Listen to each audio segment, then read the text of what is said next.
Hello, I'm Tripwire. Welcome back to my slow play of Dark Souls Remastered. Picking right up where we left off, we are in the depths. The murky, underground, spooky area that nobody likes. This room is full of hollows. There's one right below you. Plunging attack, that bitch. A lot of torch hollows. Again, be careful of their fire attacks. But we are mere moments away from getting the large Ember, which will allow us to ascend weapons, upgrading them from +5 to a new maximum of +10. And that's very exciting. Alright, last hollow up here. So, this is an interesting little area. When I say interesting, I mean, I hated it when I first came down here, but if you pay attention, you can see what you've got coming. There's a dog waiting for you right there. There's a butcher right there with a very scary looking weapon. And next to him, another dog. And hey, look, a treasure chest. And inside that chest is what we're here for. So, let's get to it. Down these stairs, we got to deal with our first dog. Easy peasy. And then we're going to deal with the second dog, and then the butcher. Nice. So when you kill the dog, the butcher's like, hey, that was my dog. And he's going to come after you. Get that backstab. So the butcher has an attack where it can just dunk you. So I can get him to do it. That's the one. You don't want to get hit by that. It hurts a lot. And takes you a while to recover from it. But our +5 claymore does just fine, right? Let's go ahead and loot this bad boy. And we've got the large Ember. Embers are stored under key items, by the way. Ember required for weapon ascension. A large, high-quality Ember. Handled by the blacksmiths of Astora. So, if you're new to the game, or back when people didn't really know much about the game, this description tells you where to take it. It's handled by the blacksmiths of Astora. Andre introduces himself as Andre of Astora, so you know, take it to Andre. Allows for reinforcement to +10. Also can ascend +5 standard weapon to raw weapon. Raw is something I've only ever messed with for the achievement. Raw gives a weapon higher base damage, but takes away its scaling, so it's only good for a little while. And now if you go down here, you'll see we got some water, which yes, it will restrict movement normally, except that we've still got our ring on, so that's fine. And another dog. There's actually 2 more dogs. Like I said, this area is not great.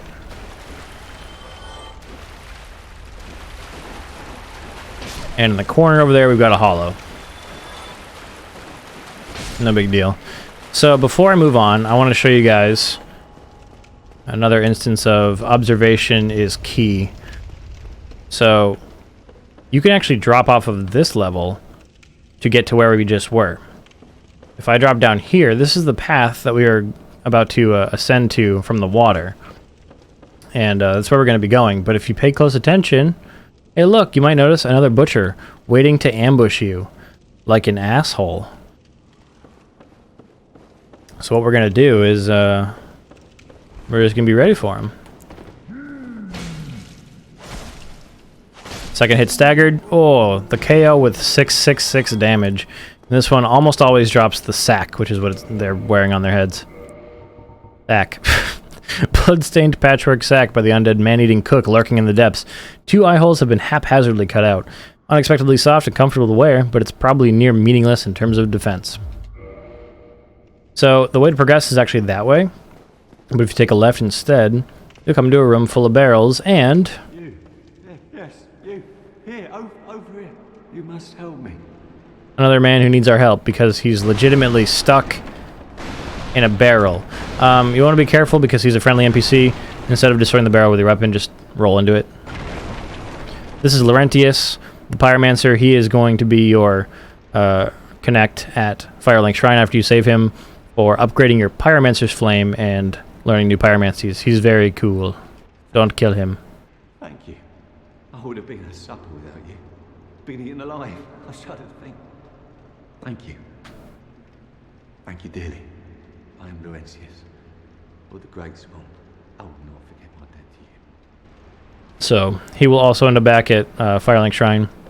He's also, I think, like, the NPC in this game who is the nicest to you. He's, like, the most polite, seems to be the most caring about you in particular, whereas a lot of other NPCs care about your capability of linking the fire. He's very nice.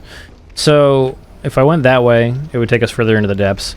But there's also, hidden behind these boxes, a little drop-down spot. And this drop-down spot is actually quite useful. So I'll show you the beginning of this way first. I'm just trying to figure out as I go how I want to approach these things, sorry. But, so, normally, what happens is you'll take a left, and that guy will drop down behind you, or he'll take a right, and as you're going around this corner, you may or may not notice like the thump sound as they hit the ground. The first time I played, I thought I heard something, and I came back here, and the butcher scared the crap out of me.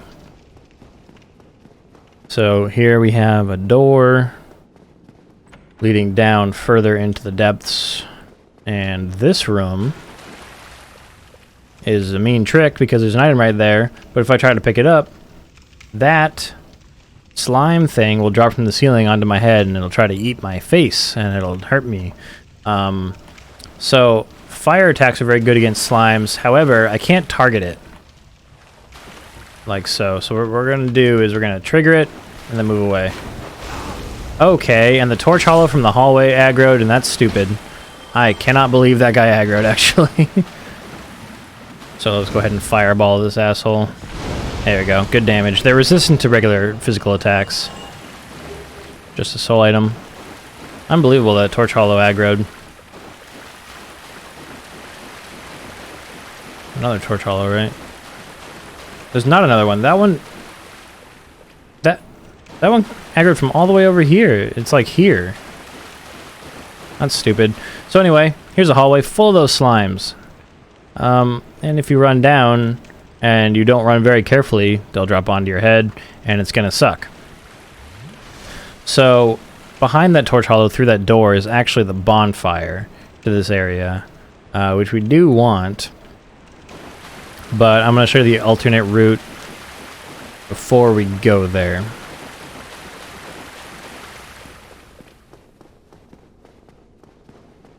If we come back around here, we're going to drop down. And we'll be in a slightly different section of the depths. And we're going to have to deal with a giant rat before we do anything else.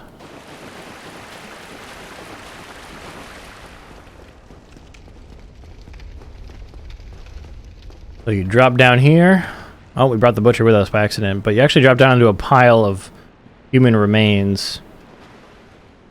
Which is, we can surmise this is where the butchers dump their victims. So there's a giant rat down there, but if you come around this ledge to the other side, there is an item for us, and a pretty cool one at that. It's the spider shield. The spider shield is a smaller looking shield, but it actually blocks 100% of physical damage, 72% of fire damage, 48% of lightning. It has 56 stability, and it completely protects you from poison and toxic. If you have that and you raise it, when you get hit by those toxic darts, it does nothing to you. It's crazy. It's really good. So this giant one-eyed rat can be a problem for some, but this drop-down spot makes it easier in the same way that being above a lot of enemies makes it easier. Let's do a jumping, plunging attack, and the rat is dead.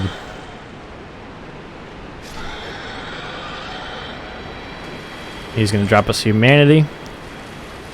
Over here in the corner, we've got soul item right down here. Soul item. And now I'm going to show you how to loop back around to the bonfire. Grab this. That's the sewer chamber key, which we do need. And so this looks like a dead end. You're like, oh, if I go down there, I'm going to die. But if you go to the left side, you can actually slide down. Avoid the pit at the end here, and now we're down here. And so it's really hard to keep your bearings in this game a lot of the time, and if you're a new player, you have no idea where I'm at right now. But once you get down this little slide, take a sharp right and go up the staircase.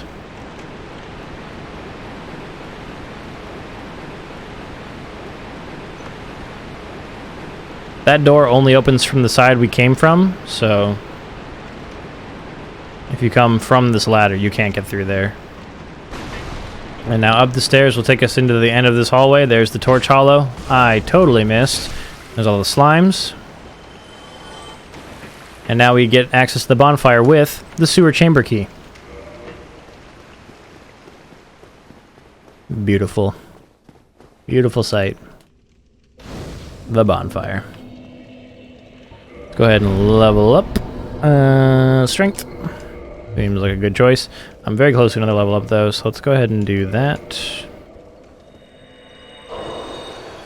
And again, if you take things slow and are careful and you can remain in human form, being in human form is going to help with the area boss here as well. Because there is another summon we can do. And not just any summon, it's our boy Solaire again. So, we got the large ember, so if you've got the master key, you can be done with this area. You can just return to the surface if you want to. That fucking guy aggroed again. Holy shit. This is like... I've been down in this area very many times. I've made so many characters. I've deleted so many characters to make room for new characters. This usually does not happen like this. And I can't run after him because then I might get slimed. You're a dick. You must have 20/20 vision. Alright, so what we're going to do is we're going to prepare for the boss fight. This is actually a step we want to take before we fight the boss. This isn't it, by the way. I'm just doing this because I feel like it. If you want, you can kill these rats. They will poison you if they hit you enough. But there's a great axe here if you want to try a new weapon. Coming over here. This will scare you if you're not ready for it and you're a new player. There's a rat inside that box. Scared the absolute shit out of me on my first playthrough. No exaggeration. It was a really good spook. So now we're on the far side of the gate here. Through there is where we killed the giant rat. Right there is where we picked up the sewer chamber key. And before we fight the boss, we want to come down here and go under here. So let's grab this item, take it right, and there's a fog gate. The fog gate scares people. I was scared my first time. I always think something bad's behind a fog gate, but it's not always the case. So out here we can get a glimpse into the boss fight room. There's also 3 giant rats and another channeler. And remember, channelers can buff enemies, so careful because these rats can be very strong if you fight them after they've been buffed. But remember, channelers also shoot you. Okay, nope, this is bad. This is real bad. I'm gonna die. I actually fucking died.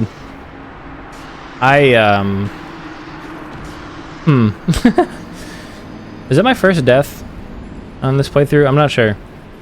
But, man, that has never fucking happened to me before. That's ridiculous. Like, I saw him buffing, so I was like, well, I gotta get down there and kill him. But all 3 rats immediately converged and walled me in. That was really unfortunate. Like, there was no dodging out of that. And... that's fucking annoying. I actually have to reverse hollowing again. Because I want to be in human form. That's annoying. So anyway, you gotta take out the channeler. Channelers are typically non-respawning, so he won't respawn. We gotta kill him, because if we don't kill him, he can both shoot soul arrows down at us while we're fighting the boss, and he can buff the boss, making it much more dangerous. It's a dick move. You gotta take that out. So we get to deal with Box Rat again. Yeah, fuck you. I pressed the attack button. I don't really know what happened. It didn't queue it up. We're gonna ignore the other rats for now. Also, there's a side path down here. And I'm just going to give you a quick warning. Be careful if you're exploring the depths, because there are these holes. There are these holes in multiple of these little paths in like this aqueduct system. And those holes will drop you down to a lower section of the depths where there are basilisks. Basilisks are the enemy that cause curse. And remember, I said curse is a very bad ailment. You don't want to be cursed. Oh, wait. I killed the channeler.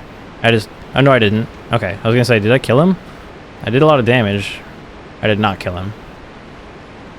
Normally what I like to do... fuck you, man. Normally what I like to do is I like to aggro the first rat. Okay, well I'll just take the channeler by himself, that's fine. Channelers aren't very strong. They're just... You're such a dickhole! He fell backwards off the stairs, so my follow-up attack missed, and then he did his little like, flying leap backwards. I'm gonna fireball you to death, sir. Thank you. We don't have to worry about the rats. Channeler's dead, and that's all that matters, so we're gonna backtrack out of here. And, actually, no, wait, shit. I was like, we're in human form, but oh my god, my humanity! It's still on the ground. Alright, let's aggro the rats, it's fine. So these larger rats are pretty strong by themselves, but once buffed by the channeler, you don't... How did that not hit you? Excuse me? These rats in this recording session have given me more trouble than they've given me in like a year. What dicks, right?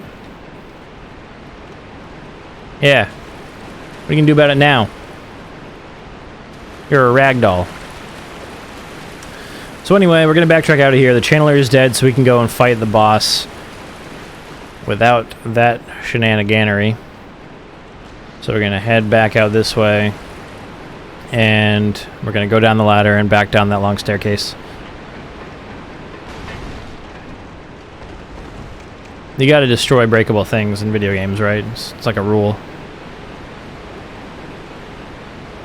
So, there's rats that'll come up from there. That's also the direction you want to go if you want to explore the lower section where the basilisks are. I missed. We can ignore the slimes, kill that rat, and come this way. So the very last right on the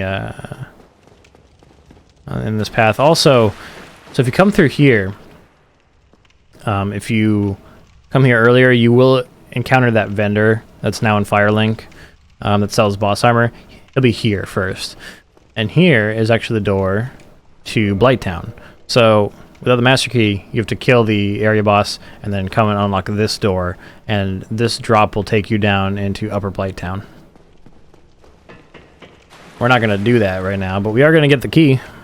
So you come up here, and we can look down into the boss room. There's an armor set on that body we can pick up when we're done fighting it. So this boss room is actually very large. This whole room is the boss room. There's the fog gate, and actually from here we can see Solaire's summon sign. So the boss of this area is a dragon. So just like the gargoyles, having Solaire in here to throw lightning bolts will be helpful, and also it's just helpful to have a distraction a lot of the time. When a boss is not only focused on you, a lot of the time they become significantly easier, and this holds true in all the Souls games and Bloodborne. But again, summon and then get through that fog door before the summon is complete to prevent them from getting the boost to their HP. And because it's a dragon, I'm going to go ahead and throw on a gold pine resin again. Here we go.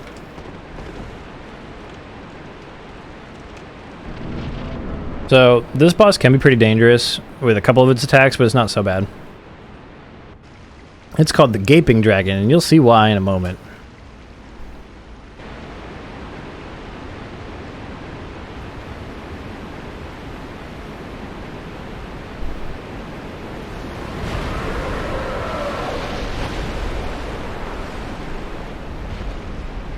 I'm just going to skip the rest of this. You know what it looks like now. Fun fact, if you Google Vagina Dragon, the first image result that comes up is this fucker. Alright, so he flops down like that. You can come and hit his little head, but then watch out because the follow-up attack is likely going to be the charge. That's the one. And the charge attack can hit you multiple times as he goes through you, and it really, really hurts.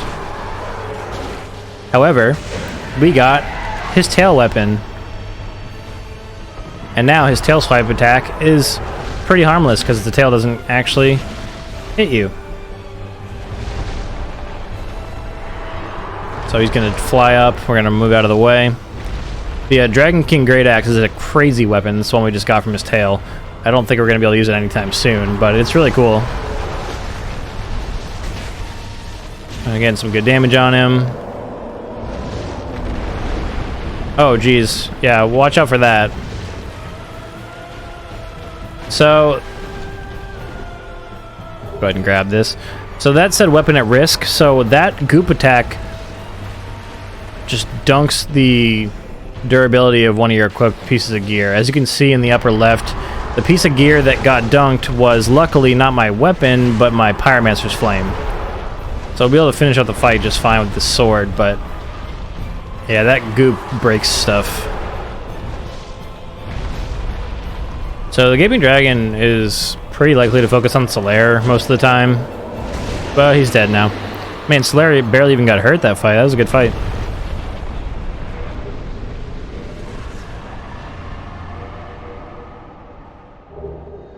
So we got the Blighttown Key, Humanity, the Homeward Bone, and a Sunlight Medal because Solaire survived the fight that we summoned him for, and 25,000 souls, so not that difficult of a fight if you know about the summon, if you know about the weakness to lightning damage, and if you make sure to just stay to his sides and beware of getting trampled or swiped at.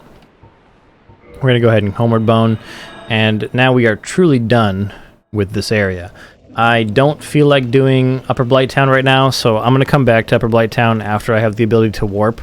But now that we're done with Upper Blighttown, what we can do is I can head back up, and we can upgrade our weapon even further, because now we are not limited to +5. So before we move on to Sen's Fortress, we can bump up our Claymore a little bit more, and then in the next episode we can tackle Sen's Fortress, which will be a fun time. I am going to go ahead and level up once.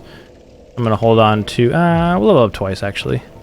I'm going to hold on to the rest of these souls just for upgrades. But I will do that... I won't do that off camera, the upgrading, because I want to show you giving him the Ember, but I am going to cut the footage here. You don't have to watch me run all the way back up. I am going to just backtrack through... Wait a minute. I'm sorry, are you guys seeing this? Is the torch hollow at the end of the hallway aggroed on me from this distance? What the f...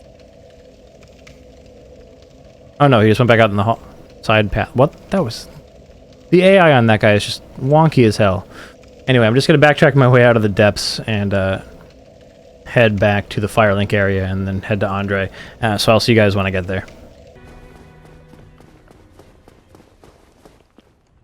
Oh, hey there, guys. So I'm not at Andre yet, but I was running by and I noticed that this guy's quest has actually progressed. Oh, hello. My guests have finally arrived. I will be departing with them shortly. So, I'm afraid I will be saying goodbye soon. It was a pleasure. So this is a little bit misleading. Petra says that he'll be saying goodbye soon. It's kind of revealed that he's not a very nice guy and might actually be kind of pretending to be a cleric of Thurland, because when this quest gets advanced again, these NPCs will be gone and he'll still be here. He'll be safe and sound here while they're making their very dangerous trek down through the catacombs and the Tomb of the Giants. So I don't actually remember the exact triggers for this quest advancing again. I don't really care. This quest line is just not one I'm interested in doing this playthrough, but again, I recommend that you do all of them at least once. This is Rhea of Thurland. If you don't give a shit about this playthrough that you're currently doing and you want some easy humanity, she drops 7. And I think Pedros drops 3. I don't know. Careful though, if you're new to the game, these guys are going to all aggro together, all 4 of them, so be careful. They will mess you up if you're not careful. Alright, to Andre. Alright, we have made it back to see our blacksmith buddy Andre. He's going to ask us for this Ember, and we're going to give it to him. Why, that's a fine ember you have there. I could smith some mighty weapons with one of those. Why not lend it to me? It's funny he says lend, you never get it back. Magnificent! You won't be disappointed. I can hardly wait to get started. Alright, so now, instead of reinforce, we go to modify, and there it is, Claymore from +5 to +6. Sorry about the weird cut. So anyway, we gave Andre the large Ember. We've got a Claymore +6, and I also realized that that was our one and only large Titanite shard, so we actually can't upgrade it any more than that right now. So you'll see it's grayed out because we need large Titanite shards for upgrades up to 10. And then you need chunks up to 14 and then a slab. So We can't upgrade that anymore. You do start getting a good number of large shards in Sense Fortress. But I also changed my mind, and instead of doing Sense Fortress next episode, we're going to be heading down into the Darkroot Garden, because I think that's a better place to go for right now. Just because once we're done with Sense Fortress, we'll be in Anne Orlando. And once I'm in Anne Orlando, I'm going to feel compelled to complete that area, because after that we'll have access to Lord Vessel and the ability to warp, and the warping is just too irresistible, so I want to get Darkroot Basin and Darkroot Garden over with first. So that's what we're going to be doing next episode. I hope to see you guys there. Thank you so much for watching.